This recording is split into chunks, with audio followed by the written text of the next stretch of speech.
Former Secretary of State under Donald Trump, Mike Pompeo, joins me now. Mr. Secretary, great to see you. All right, tell me, what would severe consequences really look like? Well, good morning. Great to be with you as well. We're now less than 36 hours out from this meeting. It will be important because this will be the chance for President Trump to convey this seriousness with which he takes this and the fact that Vladimir Putin has shown no willingness to compromise in any material way.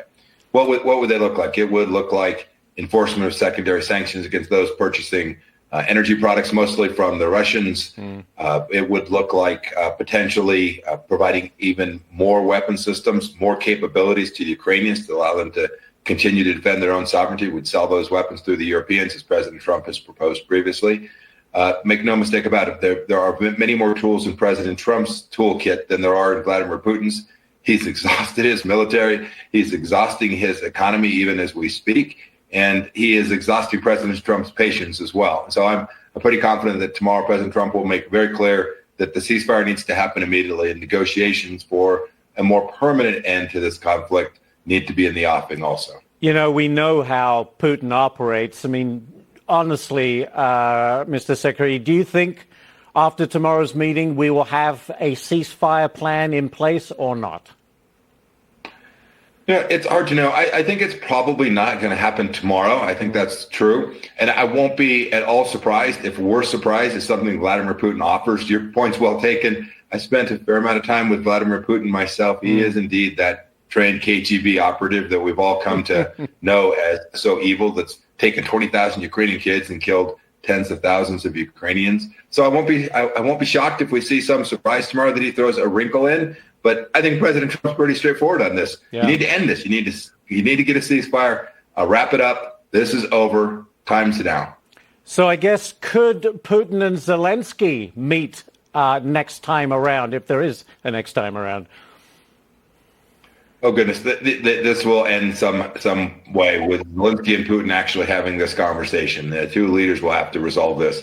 We can provide a lot of pressure. We can provide incentives, all the things that some third party can do. But in the end, both presidents have to decide that the cost of continuing this conflict is greater than the benefits. Yeah. And the two of them will have to have a conversation to achieve that. It may be weeks or even months off yet, but I think President Trump is determined to make that happen. All right. Next one for you. I want to talk about Iran. Britain, Germany, and France have all threatened sanctions on Tehran if they do not sit down to negotiate a nuclear program by the end of the month. Will Iran, in your opinion, come to the table?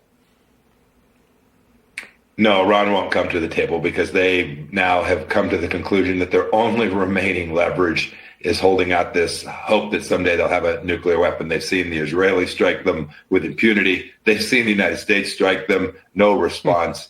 I will say this, the European statement that they're going to do this, the so-called thing called snapback, put sanctions in place. We're now 4 or 5 years too late for that. The Europeans have been enormously weak on this issue. I hope they mean what they said. I hope they'll actually do it, and then I hope they'll enforce it. Putting pressure on the Iranian economy will give President Trump the chance to achieve the victory that we also richly need to protect America. So very quickly, Mr. Secretary, where is America on our negotiations with Iran? Where do we stand right now? We've told them what President Trump told them in Trump 1, no enrichment whatsoever, period, full stop, inside of your country. They've said they must. This is until the Iranians concede that they are going to enrich uranium, I don't think there's any negotiations to be had with them. The Ayatollah is a theocratic ideologue. He's not going to back down on that issue. I suspect we're still in for an Iran that creates trouble and mischief around the world for a bit. I think, sadly, you are right. Thank you very much, Secretary Mike Pompeo, joining us this morning. Great to speak to you, sir.